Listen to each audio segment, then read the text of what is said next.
والداك هما أكبر فرصة استثمارية عظيمة لمستقبلك الأبدي.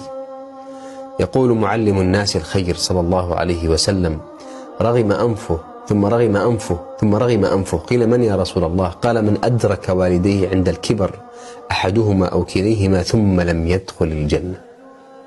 الكبر أحيانا يجلب معه ضعفا في الإدراك أو تكرارا في الحديث عند الوالدين، فلا تظهر الملل أو الانزعاج.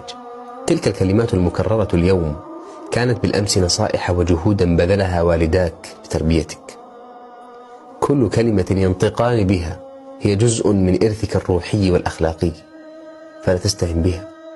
هما أولى الناس بحلمك وتجاوزك وكرمك وعفوك. كل مرة تقبل يديهما، كل مرة تخفض صوتك أمامهما، وكل مرة تبتسم لهما برضا هي خطوة نحو الجنة. فانظر لهما بعين المحب الذي يراهما كنزا يغتنمه.